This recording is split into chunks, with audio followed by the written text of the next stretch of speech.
Isso.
Boa noite. Aliás, boa tarde. Estamos aqui para apresentar o evento 13 de maio, Dia Nacional da Libertação dos Escravos, Abolição da Escravatura. Esse evento é organizado pelo Colegiado de Ciências Sociais, na pessoa do professor Bruno Barros. Quero agradecer aqui a presença de todos os professores, né, que aqui estão presentes para prestigiar esse evento, e os seus alunos, né, que esse evento foi organizado para esse público. E agradecer a presença de Irene Moraes Souza, do Colégio José Carneiro de Brito, Kélia de Araújo, do colégio, do mesmo colégio, José Carneiro de Brito, Emanuele Angélica, Ana Selma Ribeiro e Solange Guimarães, da Escola Fortunato Moreira Neto.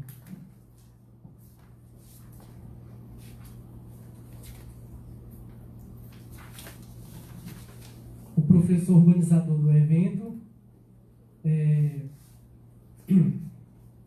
Bruno Barros dos Santos. Irei passar aqui a palavra para ele explicar a importância do evento.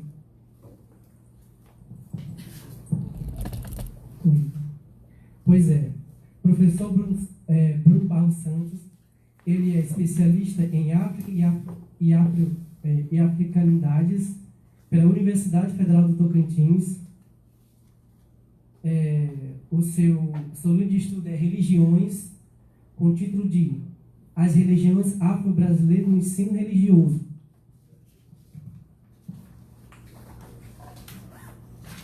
Ele é especializado ainda em educação, jovens e adultos com inclusão e diversidade social, pela Universidade Federal do Tocantins, graduado em Ciências Sociais pela Universidade Federal do Tocantins, sob o título de Tenda de São Jorge Guerreiro. Irei passar a palavra para que ele possa explicar a importância deste evento.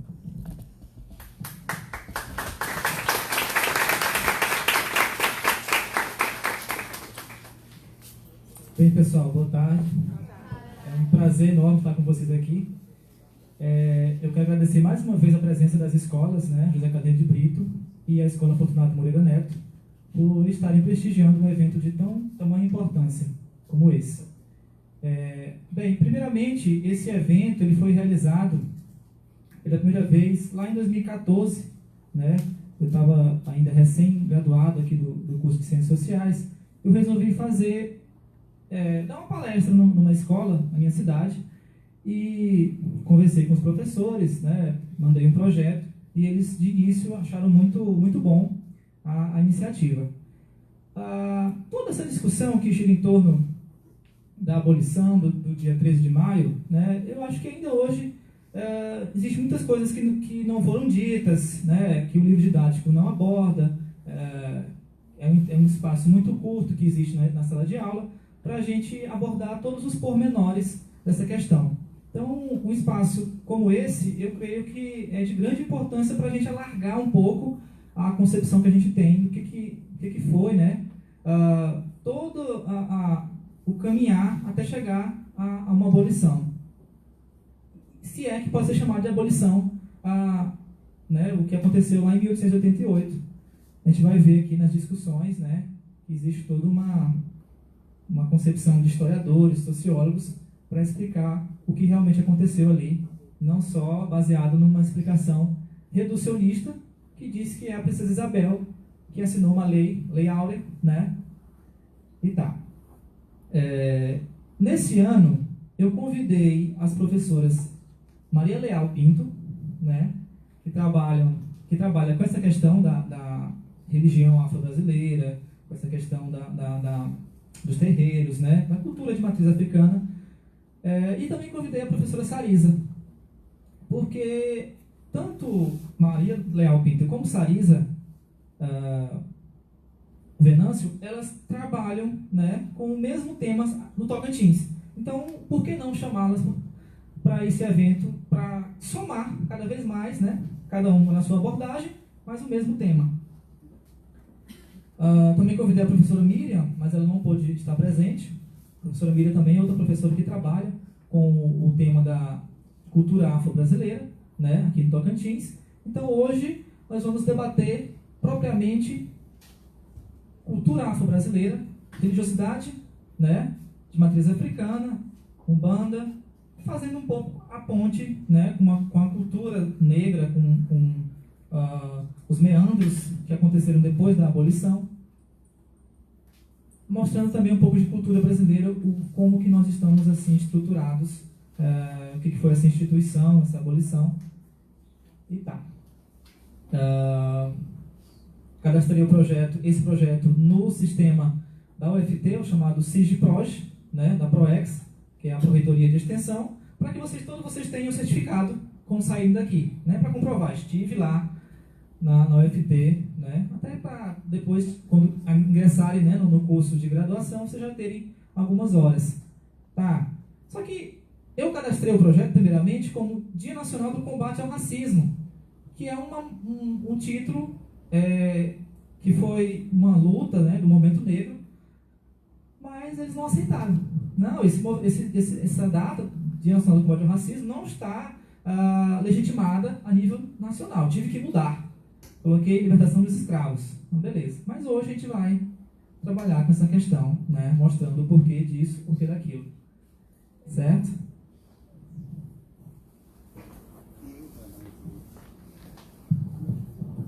Chamo à mesa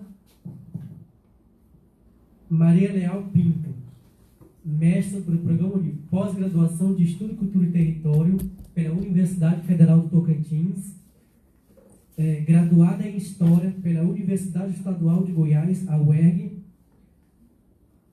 sob o título de Identidade e Cultura Quilombola na Atualidade na Comunidade de Pombal.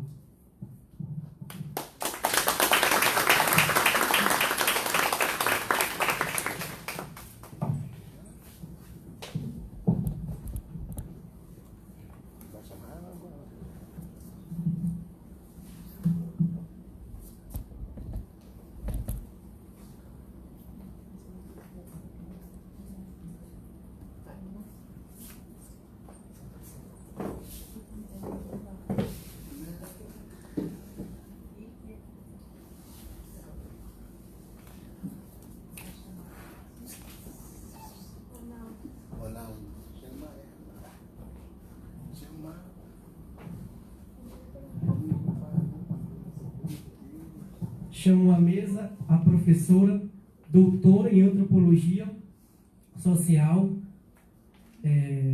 pela Universidade Estadual de Campinas, a Unicamp, sob o título de Religião dos Encantos, o Encanto como Mediadores Culturais do Norte do Tocantins.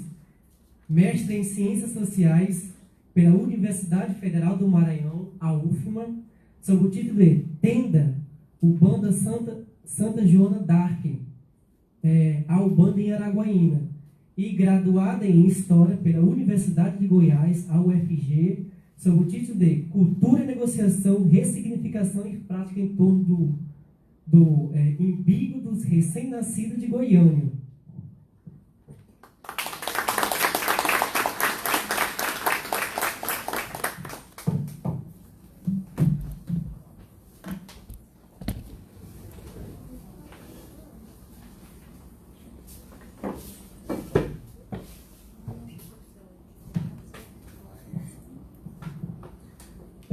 Antes das professoras começarem, de acordo com a ordem, né, da programação, eu queria falar dos objetivos desse projeto. Então, o objetivo geral é debater a contribuição negra africana para a cultura, política e economia da sociedade brasileira, desconstruindo a ideia de que o 13 de maio foi uma data de plena libertação da escravidão. Objetivos específicos: explorar os discursos hegemônicos à época de 1888, fazendo uma trajetória realista acerca dos interesses envolvidos no dia 13 de maio do mesmo ano. Utilizamos artigos, teses, livros sobre os temas das religiões afro-brasileiras como forma de resistência negra antes e depois da abolição. Também vamos discorrer sobre o porquê hoje o 13 de maio é conhecido como o Dia Nacional do Combate ao Racismo. Eu passo agora a palavra para a professora Maria Leal Pinto, para que ela faça a sua palestra. Boa tarde a todos e todas presentes. Quero agradecer mais uma vez a oportunidade que a Universidade Federal do Tocantins oferece para eu estar falando um pouco da minha pesquisa de mestrado. Também estou aqui com o Bruno, agradeço muito o Bruno pela oportunidade. Meu orientador está aqui, o professor Denibal, e eu vou falar um pouco, não dá para falar tudo, mas eu vou falar um pouco do que eu vivenciei na pesquisa de campo, né? Porque eu trabalhei com as religiões, não vou dizer religiões, mas eu trabalhei com o povo de santo na perspectiva de investigar as relações dos guerrilheiros do Araguaia com os terreiros. A gente parte inicialmente da suspeita de que Oswaldo... eu estou falando, às vezes eu vou por partes, porque os alunos aqui são alunos do ensino médio, né, a maioria. E, primeiro, vocês sabem o que foi a guerrilha do Araguaia? Mais ou menos, tenho uma ideia do que foi. Vocês nunca ouviram das pessoas mais idosas, parentes, avós, nada relacionado? Já? Eu acho que está relacionado à divisão do Tocantins com o estado do Goiânia. Não. Anterior ao que a gente conhece como divisão, Constituição de 1988, que você está falando, né? Mais alguém, gente? Vocês não têm ideia da influência da guerrilha, dos guerrilheiros aqui na região? Quem é de Porto Franco? Vocês conhecem lá o ginásio de nome João Haas?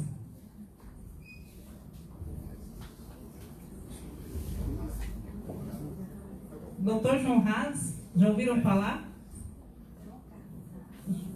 João Carlos Haas? Já? Vocês têm ideia de quem foi João Carlos Haas? Médico guerrilheiro. Isso, médico guerrilheiro. Isso. Então, Tocantinópolis, Porto Franco, Araguaína, Imperatriz, Araguatins, Marabá, Xambioá, toda a nossa região aqui, conhecida como Bico do Papagaio, e a extensão um pouco mais, elas conheceram, viveram e tiveram várias experiências acerca da guerrilha e dos guerrilheiros. Aqui dentro de Tocantinópolis, nós temos, durante os depoimentos, pesquisando junto ao povo de Santo, eu conheci uma anciã que me relatou que na época ela vivia em Xambioá, ela me contou histórias da guerrilha e como eu procurava por Oswaldão, ela me contou as histórias que ela sabia de Oswaldão. Ela me contou que sabia que Oswaldão virava onça, que ele conseguia se transformar em cipó, que ele entrava no meio da terra e tantas outras histórias que a gente vai confirmando. Mas o que eu quero falar para vocês é que nessa pesquisa, durante o encaminhamento dessa pesquisa, a gente vai percebendo que a fé e a resistência que vem da voz desse povo, da região do Araguaia-Tocantins, que é os rios Araguaia e Tocantins, onde ocorreu o conflito, nas imediações e por onde eu andei, a gente vai coletando também as histórias de vida. A gente vai percebendo a relação guerrilha, povo de santo e as histórias de vida que vão sendo tecidas ali. Aqui na cidade, essa anciã que eu estou falando para vocês, na dissertação, ela recebe o codinome de Esmeralda. Ela é uma senhora que ela não sabe precisar ao certo a idade dela, mas ela estipula, tanto ela quanto os filhos, entre 79 a 80 anos, e ela vai narrando a sua vida, a sua fé, a sua resistência e os acontecimentos e o seu conhecimento sobre a guerrilha. Ela me conta, entre outras coisas, que dentro do núcleo familiar que ela vivenciava, houve pessoas que foram atingidas pela guerrilha. Eu começo a fazer a caminhada, começo a conhecer cidades, pessoas e terreiros e começo a perceber como essas pessoas vão tecendo relações, contando sua história, suas vivências a partir da guerrilha, dos guerrilheiros, das relações que eles estabelecem ali. E aos poucos a gente vai percebendo que a religião em si, como sempre foi na história do povo afro aqui no Brasil, ela é também um espaço de resistência, né? Os terreiros eles vão se tornando um espaço de resistência. Inclusive, há uma justificativa de uma das pessoas que me cede a entrevista. Durante a entrevista, eu vou conversando e ele me diz, eu pergunto sobre o povo de santo. Eu falo, seu Eduardo, quanto tempo o senhor conhece essas pessoas? Qual a experiência que o senhor tem? O que o senhor pode me contar dessas pessoas de povo de santo e a guerrilha? Ele me diz, minha filha, esse povo daí era tudo gente da roça, gente da lida, gente que trabalhava na roça. Em razão da repressão, do sofrimento e das experiências que eles viveram, eles começam a praticar a religião para se defender. Ele não diz com essas palavras que eu estou dizendo para vocês, mas ele mostra o caminho da religião como uma forma de defesa.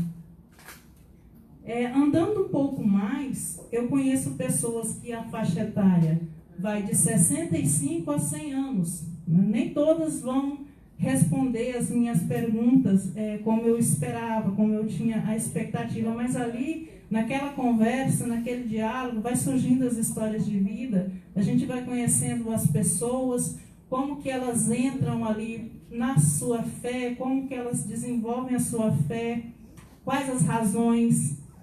Por exemplo, em Imperatriz eu tive a oportunidade de conhecer Mãe Escurinha, também conhecida como Baiana do Candomblé, uma anciã de 100 anos que vai me narrando a sua vida e me conta que aos 7 anos ela é acometida por uma doença que os pais procuram médicos e não tem resposta, e aí o caminho é buscar o Padre Cícero. E quando ela criança, ela me relata inclusive que chegou a sentir, pegar a mão de Padre Cícero, e que aquela mão dele era pequenininha, e ele fala para a mãe dela, ela tem a croa. Com 7 anos ela já começa a se desenvolver, e ainda hoje ela tem o seu terreiro em Imperatriz. Em Brejo Grande eu conheci a senhora Diamantina. A senhora Diamantina é uma anciã de 82 anos, e talvez tenha sido o espaço onde eu mais coletei informações e também a história de vida dela. Essa senhora, ela me narra que ela é uma pessoa que se casa muito jovem, nasceu aqui em Araguatins, ela se casa muito cedo, começa a ter filhos muito cedo, lavradora, tanto ela como o esposo eram pessoas do campo, viviam do campesinato. Tinha ali nas proximidades de Palestina um sítio, um pequeno pedaço de terra, ela me relata que eram mais de 10 alqueires, um pouco, e que ali eles criavam seus filhos, dali eles tiravam seu alimento. Aquele sítio, aquele espaço de terra, segundo ela, era muita riqueza. Ela me relata, olha, minha filha, eu era muito rica. Ali eu tinha meus pés de mamão, eu tinha minha roça, eu tinha minha fábrica de farinha, meus animais, minhas galinhas. Eu era muito rica. Quando veio a guerrilha, eu perdi tudo. Meu marido foi preso, ele foi torturado, meus filhos não puderam frequentar a escola. Durante toda a minha vida, eu sofri. E segundo ela, nesse todo esse tormento, durante todo esse processo da guerrilha, ela já sentia os sinais da mediunidade. Ela sentia, às vezes ela tinha desmaio, às vezes ela saía pela mata e depois só ia ser encontrada um tempo depois. E durante todo esse processo que ela teve o marido preso várias vezes, que às vezes eles prendiam, soltavam, ela precisava trabalhar junto com os filhos para manter a casa. Então, inclusive, o fato dos filhos não estudarem, ela justifica que os filhos não estudaram porque, em razão da guerrilha e de todos os acontecimentos que acometeram a vida dela, os filhos tiveram que ajudar ela na despesa, ajudá-la na despesa de casa, no trabalho. Então, eles não tinham condições de frequentar uma escola. Por essa razão, segundo ela, os filhos não estudaram. O marido adoeceu, não teve mais condições de trabalhar, devido a grandes traumas da tortura. Tiveram que abandonar o sítio, depois venderam muito barato, inclusive tentaram na região da Operacional 3. Operacional 3 é uma estrada, que eram 3 operacionais, 1, 2 e 3. Então ela foi, e essas operacionais eram construídas pelo Exército. Então ela teve, morando na região de uma operacional, também não teve condições de ficar lá, porque o marido já estava debilitado. E ela vem para Brejo Grande e lá ela instala o seu terreiro. Ela inclusive fala, minha filha, eu fui ter incorporação de guia no ano de 1976, depois que já tinha terminado todo o conflito. Mas aqui, antes disso, eu já sentia, eu já ficava na mata vários dias, eu tinha vários desmaios, eu me machucava toda. Um pouco mais adiante também eu conheço no povoado 40 o senhor chamado, eu chamo José da Prata. O senhor José da Prata, ele é de origem do Nordeste do Brasil, nasceu no Piauí, mas foi criado no Maranhão. E ele me relata que desde cedo, em razão das condições de vida, ele precisa trabalhar. Então ele me fala, olha minha filha, quando eu vi que eu precisava trabalhar, eu já sabia umas coisinhas. Ele fala assim, eu sabia umas coisinhas, sabia fazer alguns serviços. Aí eu comprei uma maleta de remédios e comecei a andar para essa região aqui do Araguaia. Aqui na região do Araguaia eu vendia remédio, eu vendia tecido, Aí depois se instala ali na região do Povoado 40 e começa a lecionar. Ele começa a trabalhar como professor e também começa a trabalhar na roça. Ele pega um pedaço de chão e faz dali sua posse. E nesse pedaço de chão ele vai me contando as experiências que ele teve, que foi num período, ele conta todo o conhecimento que ele teve com os guerrilheiros, com a Dina, com o Oswaldão, e ele vai relatando, inclusive, que o Oswaldo já era conhecido na região como uma pessoa de terreiro, uma pessoa que já praticava, tinha algumas práticas no terreiro, e essa prática ela vai ser confirmada lá em Marabá. Sobre a guerrilha, ele me contou muitas histórias que não dá para eu contar para vocês aqui agora, sobre os guerrilheiros também, como eu estou falando mais de história de vida. Ele me conta a violência que ele vivenciou no campo, os assassinatos que ele presenciou, as ameaças que ele sofreu, inclusive por ter presenciado esses assassinatos. Ele, inclusive, sabe contar detalhes de como foi feita a morte do Oswaldão, que no relato dele, e uma confirmação que eu tive em Marabá, a morte de Oswaldão ela só foi possível graças ao trabalho do povo de terreiro. A bala, inclusive a munição que mata o Oswaldão, ela é preparada no terreiro. Há uma divergência de quem foram as pessoas que prepararam, mas a narrativa de que para findar com a vida de Oswaldão foi preciso o povo de terreiro, porque ele já era uma pessoa de terreiro. Essas pessoas que viviam toda essa luta diária, elas vêem suas vidas todas modificadas com a chegada dos guerrilheiros, depois com a guerrilha, a movimentação guerrilheira. Há uma alteração no seu ciclo de vida. Inclusive, as pessoas de terreiro começam a ser perseguidas para que dessem conta dos guerrilheiros, começam a ser coagidas por militares que começam a fechar o cerco, querem tirar que aquelas pessoas deem conta de guerrilheiros. Eu acho que eu estou falando... eu queria saber se vocês estão conseguindo entender o que eu estou falando.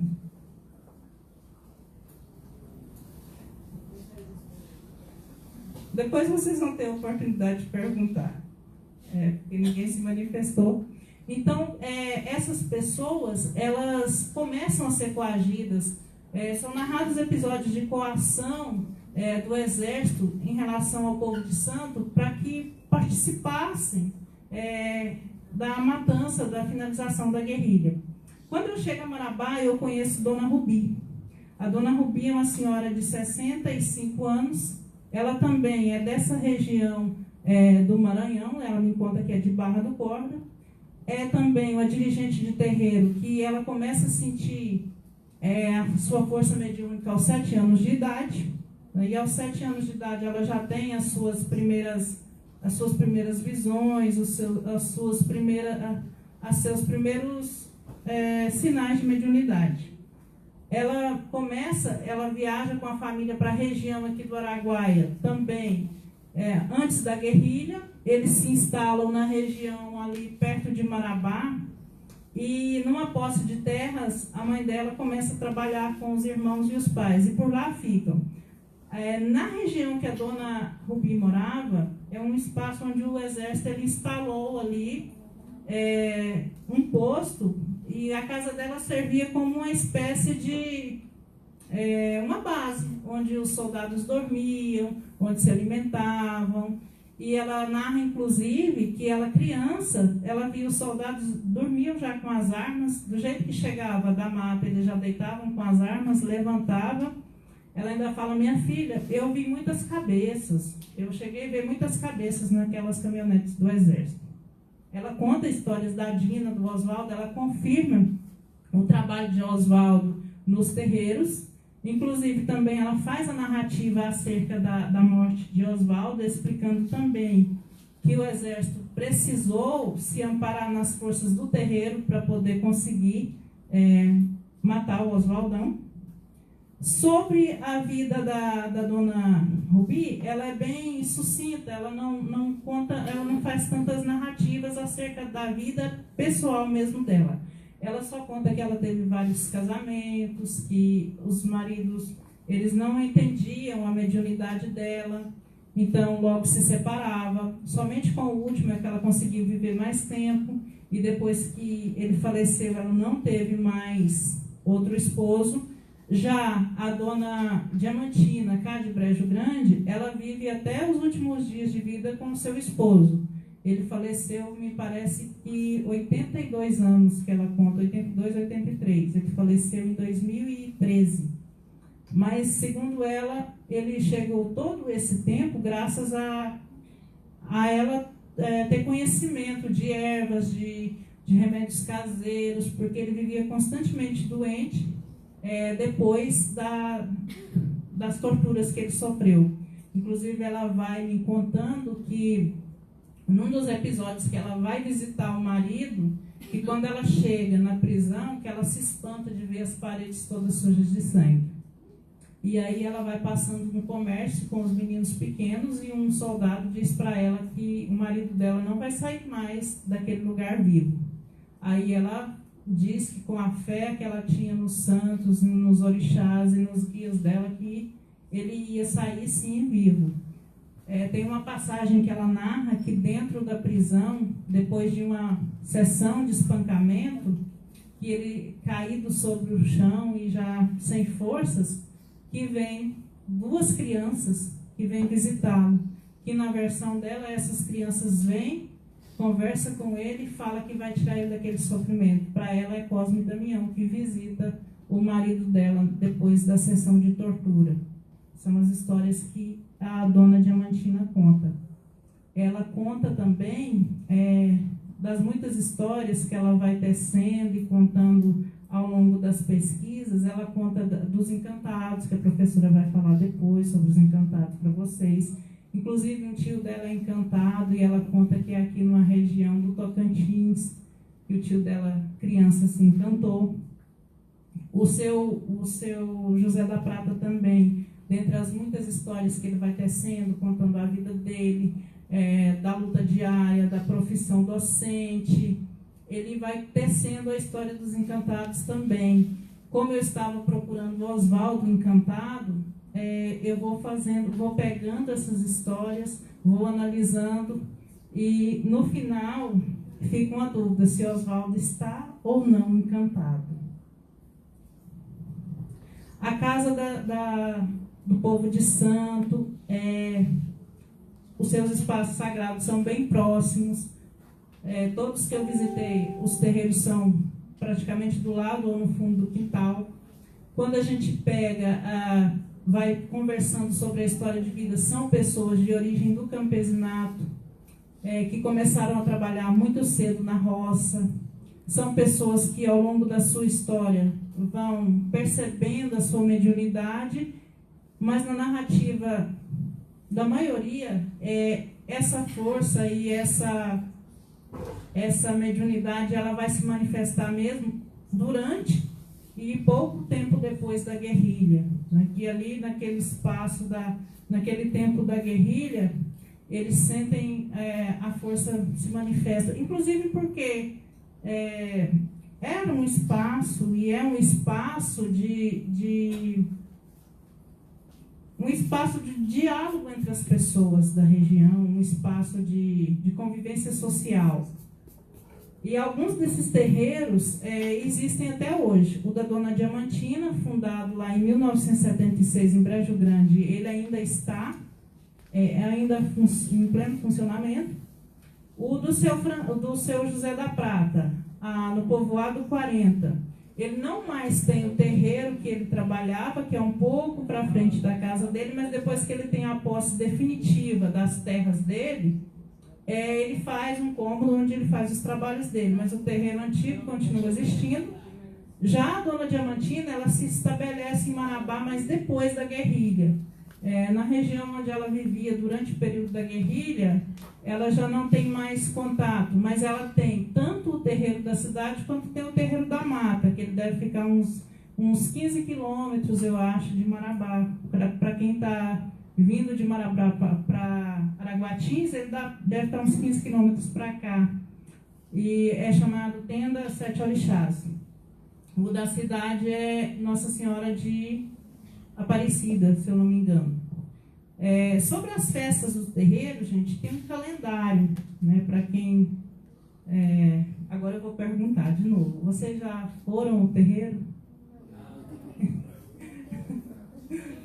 Vocês têm ideia de como é um terreiro? Já ouviram falar? O que é que vocês ouvem falar de terreiro?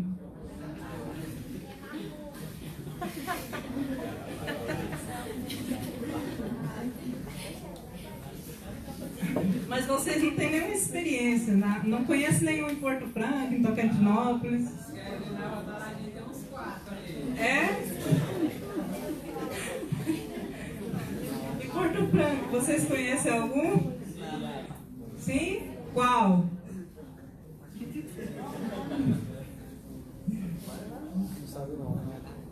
Não sabe o nome, mas sabe que existe, né? E a sensação, se alguém convidar vocês para ir ao terreiro,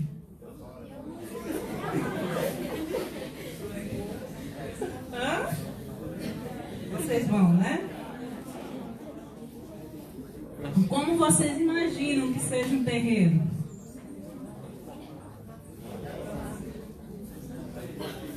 Alguém tem uma ideia de como é um terreiro?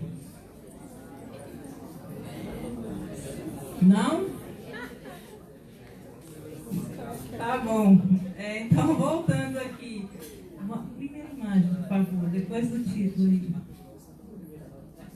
Não, é isso, pode deixar aí. Vocês estão vendo essa imagem aqui? Sim, né? O que vocês conseguem identificar aqui? Vocês conhecem algum desses instrumentos aqui? Sabem onde são usados? Para quê? Oi?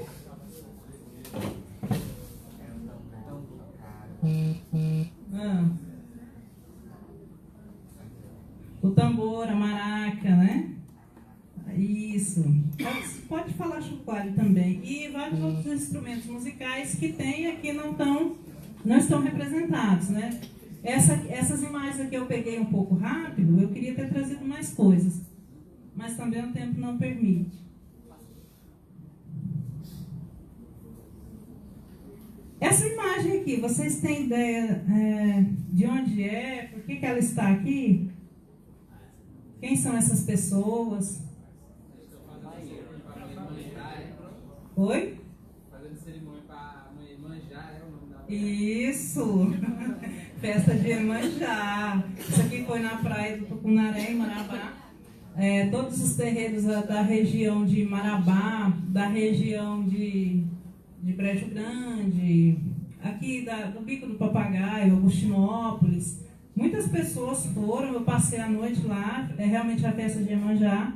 Aqui nesse momento que vocês estão vendo, as pessoas estão indo para o rio para colocar as oferendas.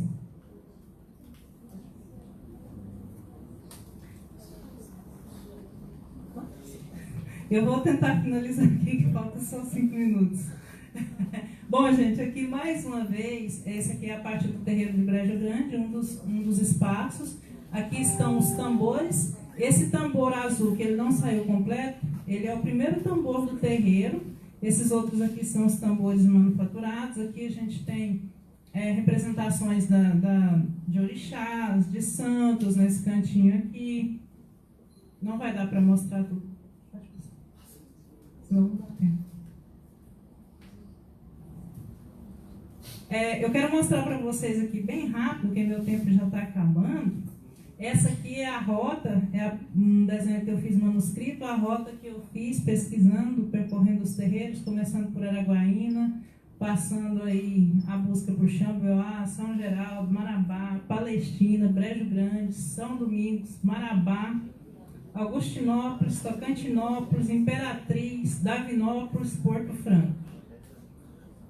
Pode passar. Essa outra aqui já foi feita por um cartógrafo, uma pessoa especialista em fazer, está aqui marcando quilometragens, distâncias de uma cidade na outra, localização. Aqui são as principais datas comemorativas dos terreiros nos quais eu pesquisei. né, são as principais datas, é um calendário festivo. Nessas épocas aqui, de acordo ali com a tenda, é organizado o calendário festivo. E o que eu quero falar para vocês é que eu tentei trazer um pouco da história de vida do povo de terreiro que eu pesquisei.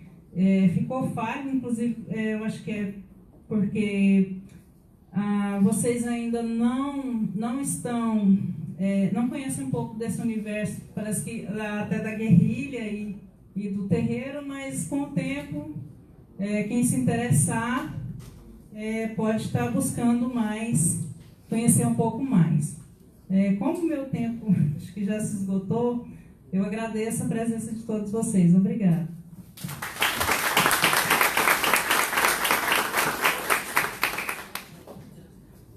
De acordo com a programação, vocês têm 15 minutos, e a professora também, para réplica e tréplica, né? Vocês perguntam algumas dúvidas e ela vai e aprofunda mais a discussão. Em relação à turma, professora, do Fortunato Moreira Neto, eu já havia falado com ele essa temática, mas fica muito, né, no plano do momento, né? Passa logo, porque são muitas disciplinas e tal. Mas eles estão cientes, mais ou menos, do que é a guerrilha. Pessoal, alguma dúvida? Algum questionamento? Opa! Tipo aí, né? O jeito que a senhora falou que tem vários tambores diferentes. Aí, para cada ritual, um tipo de tambor, é? Não. Lá são diferentes por quê? Porque aquele é o primeiro tambor. Não é que são vários tambores diferentes, são muitos instrumentos, né, que podem ser usados. Aí, de acordo com a aquisição que o terreiro vai fazendo, não tem específico. Eu não cheguei a perceber se há tem os pontos que para cada a entrada de orixá e a entidade é um ponto diferente. Os pontos cantados. Aí é diferente. O ponto de Ogum é um, de Oxum é outro, de Iemanjá é outro. Às vezes vocês ouvem uma música e não sabem que lá é um ponto, principalmente o samba. Alcione, Zeca Pagodinho. Né?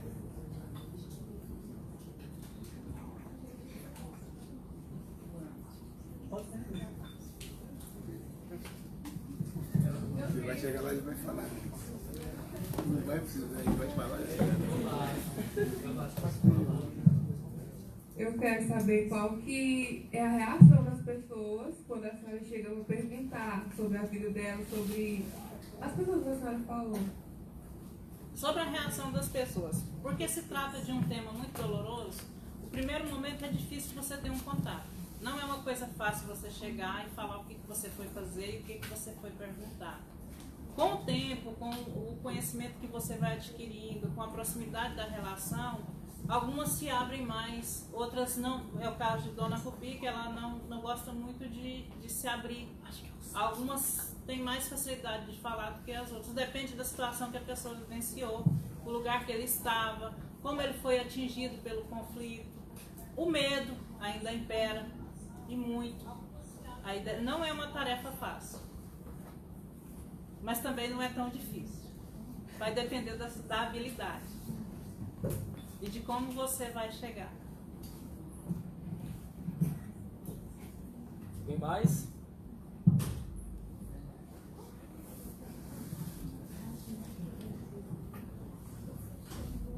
Professora, não é bem uma pergunta, só para a gente que é da universidade, a gente entende um pouquinho o que foi a guerrilha. Eu só queria que você... Eu queria só que você explicasse para o pessoal, principalmente do que é do ensino médio, um pouco falando da época que foi, que no caso a ditadura, para eles entenderem um pouco um contexto, porque eu não sei se eles entenderam, acho que seria interessante botar esse contexto. Sim. Que é um contexto, inclusive, que a gente está se falando bastante, Sim. que é a ditadura. Alguns podem ser que saibam, talvez outros não. É que você explicasse só um pouco esse contexto histórico. Bom, a ditadura militar é o período aí em que o Brasil ele sofre o golpe militar, né? Começa em 1964 e vai até 1985. É um período em que quem vai governar o Brasil são os militares. Nesse período aí, o Brasil ele é governado, inclusive, através dos atos institucionais, né? E há um cerceamento quase que total, né, dos direitos dos civis. Então, o AI-5, por exemplo, eu acho que vocês veem muito falar sobre o AI-5 aí nos livros didáticos. O AI-5 é o endurecimento, é a censura, é a tortura, é a cassação de direitos políticos. É um momento em que o Brasil viveu várias prisões, torturas, assassinatos, exílio, perseguições políticas e N situações que vira e mexe, a gente acaba esbarrando. Por mais que você não tenha nenhum contato direto com a academia ou com os meios do conhecimento, a ditadura ela está presente no todo o contexto da história e da nossa atualidade também. Você vê a televisão, quantos filmes, quantas novelas aí que já foram passados retratando o período da ditadura.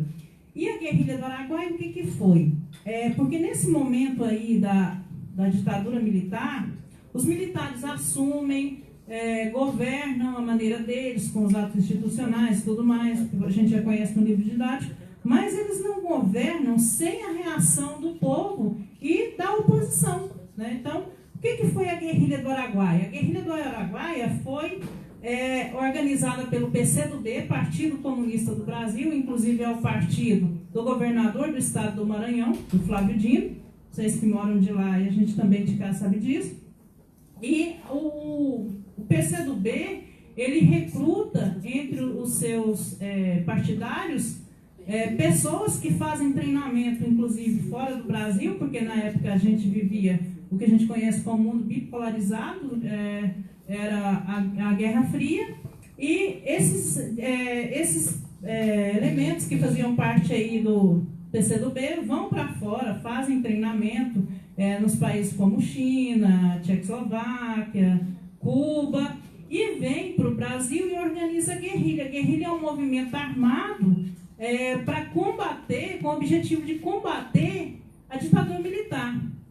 A guerrilha em si, ela vai acontecer entre os anos de 1972 e 1975, mas desde 1966 já se chegaram militantes do PCdoB para a região do Araguaia para organizar a guerrilha. O Oswaldão foi o primeiro que chegou, ele chega em 1966 em Araguatins.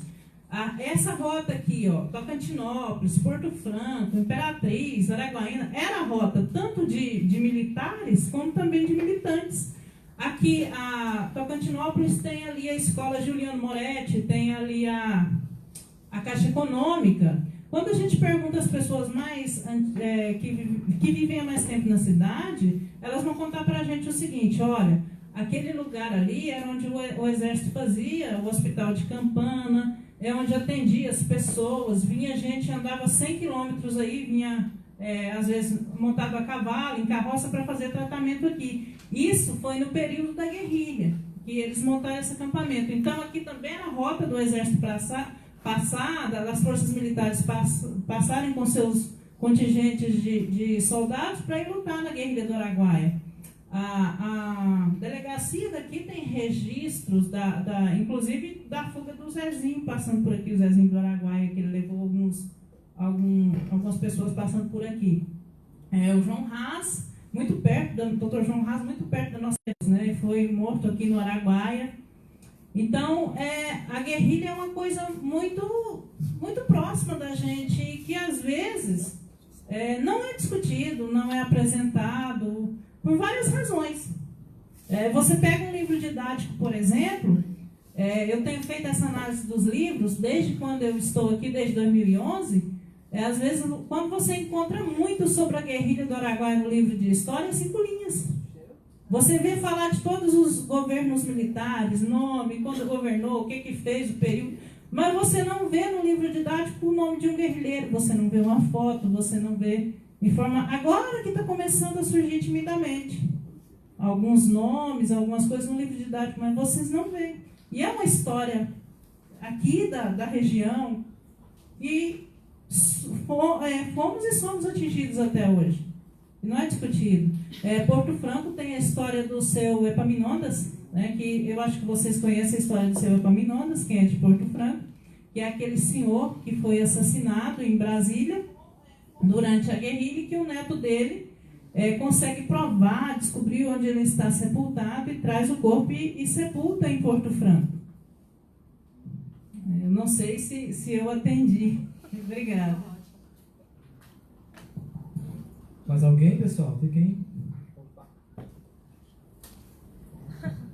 Nós temos 8 minutos. Eu gostaria, é uma pergunta bem simples. Eu queria saber o que é o orixá, um tipo de identidade, Deus em si. O que é o orixá? O que é o orixá? O orixá depende de quem você perguntar e como vai te responder. O orixá é uma representação de um deus, né? De um deus de origem africana. No caso da Umbanda, vou falar da Umbanda, dos terreiros que eu pesquisei. Há uma relação desses orixás com alguns santos católicos, alguma representação, por exemplo, Ogum, a representação é para São Jorge, né? Oxóssi, São Sebastião. Aí se você pergunta para uma dirigente de terreiro o que é um orixá, ela vai te dizer, eu já ouvi ela me dizer isso, o orixá para mim é uma força. Aí se você faz para outro, ele vai te responder de outra forma. Aí eu perguntei, e o orixá, perguntei, o orixá ele incorpora? Não, de jeito nenhum. Se o orixá, você incorpora o orixá, você morre. É uma força. Não é que você vai incorporar um orixá, é uma força. Depois eu vou passar um texto, um parágrafozinho, para você ter uma ideia, né, um pouco mais aprofundada da minha pesquisa. A professora falou a pesquisa dela, aí é outro ponto de vista. Né? Porque eu não pesquisei, gente, esses pormenores, não diria pormenores. A minha pesquisa não era em relação a orixá, a minha pesquisa era sobre a narrativa e a memória do povo de santo. Nem sobre a organização do terreiro. A gente acaba descrevendo e acaba aprendendo um pouco porque você está ali e você não deixa de não aprender. Mas talvez eu tenha tido a dificuldade de te dar essa resposta porque eu não fui para pesquisar orixá, fundamentos daquela religião tal, religião X, eu pesquisei a narrativa e a memória do povo de santo. Mas aí dentro dessa pesquisa eu tive essa curiosidade de perguntar também. Aí a resposta que eu tive foi essa. Até porque as religiões de matriz africana, elas não têm um livro sagrado. Né? E como é feito esse conhecimento? É oralmente. É através da tradição, da transmissão oral. Não é igual, por exemplo, a religião cristã, que todo o ensinamento doutrinário está lá baseado onde? Isso. Tá? Mais alguém? Temos ainda 5 minutos.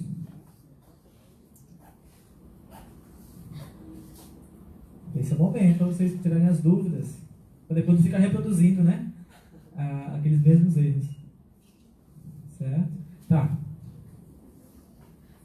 Professora, eu queria que você fizesse uma ponte com a escravidão, situando o Oswaldão, Cícero.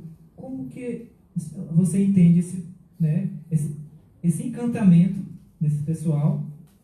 Qual é a função, qual é a missão deles dentro da Umbanda, dentro da Umbanda, né? Tambor de Mina, Umbanda. Bom, o Oswaldo ele é de Minas Gerais, de Passa Quatro.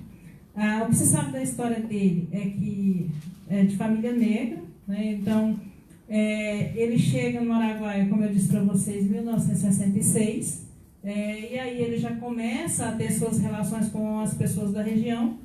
E ao que me contaram nos terreiros, ele já veio da região de Minas, já sabendo algumas coisas, né? Outros já me dizem o seguinte, que foi o Chico Piauí, que iniciou o Oswaldão. Inclusive é atribuída a Chico Piauí e a esposa dele, a senhora Ricardina, a responsabilidade de ter preparado a munição que mataria o Oswaldão. A a história do encantamento é a seguinte: desde o início da literatura do Araguaia, tem a narrativa que o Oswaldo se encantava. Que o Oswaldo ele tinha o poder de se transformar em onça, de se transformar em barrão, que é um porco grande, de se transformar em cachorro, em lobisomem. Só que essa narrativa é uma narrativa do que se vem, se coleta e leva e escreve da forma como que se concebeu aqui. Quando a gente vai pesquisando e percebendo a literatura regional, a gente vai percebendo que cada uma dessas narrativas é uma coisa diferente. Por exemplo, encantamento, a professora vai falar para vocês, eu não vou entrar, mas o encantado, ele é alguém que não passa pela morte, pela experiência da morte. Ele se encantou, ele não morreu. Aí dessas transformações do Oswaldo, tem narrativa que aproxima tanto de encantamento quanto de fadistas. Também tem narrativa de que ele tem alguns livros e algumas orações de São Cipriano que possibilitavam ele, inclusive, ficar invisível, né? E aí você vai ver que o fado, o encantamento e as orações poderosas são coisas diferentes. Então, são muitas narrativas que você precisa encadear, discutir e abordar de acordo com os autores regionais para você entender do que você está falando. O encantamento, a pessoa não passa pela experiência da morte, né? Ele encanta, acontece alguma coisa que ele encanta. Por exemplo, a pessoa aqui, Tocantinópolis, tem o Ribeirão da Prata. A história que eu ouvi de uma pessoa de terreiro aqui é que a prata é encantada, que a prata tem um lugar lá que ele canta, que ele chora à noite, e que é porque caiu uma criança lá que se encantou. Tá? Então a prata é encantada. O encantado ele não morreu, ele pode voltar a qualquer momento.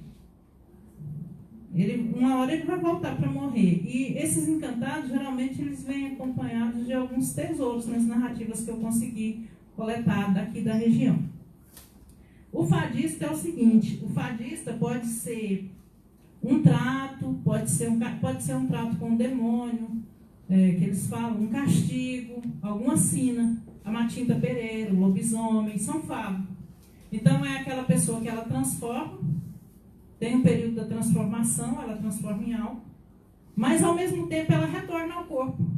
Ela transforma, mas ela volta de novo. O lobisomem ele tem um período que ele transforma, ele faz a mutação, mas depois ele retorna ao corpo original. E não tem assim, ele não tem um papel dentro da, digamos assim, ele não é um... Ele não tem uma ação dentro do terreiro fadista. O encantado não. O encantado ele possibilita algumas coisas. Já o fadista não. Ele transforma, transmuta e retorna. Pode ser quebrado o fado? Pode. O fado pode ser quebrado.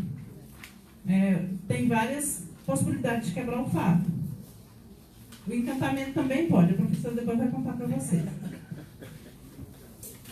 Pessoal, são exatos 3h15 e como está programado, agora vai ser o coffee break, tá? Eu vou só ali fora para ver como é que está a questão do lanche, certo? A colega Maiara e o colega Marcos estão aí entregando para vocês. São perguntas, um pequeno questionário, porque isso é exigência da ProEx, né? Para que depois eu anexe lá no site e como se fosse um relatório final desse evento, certo? Aí vocês preenchem, não precisa entregar hoje. Depois eu entro em contato com a escola, vou lá na escola e recolho, certo? Então atenção aí com a palestra. Só um minutinho, eu vou ali fora para ver como é que está a questão para não fugir do script.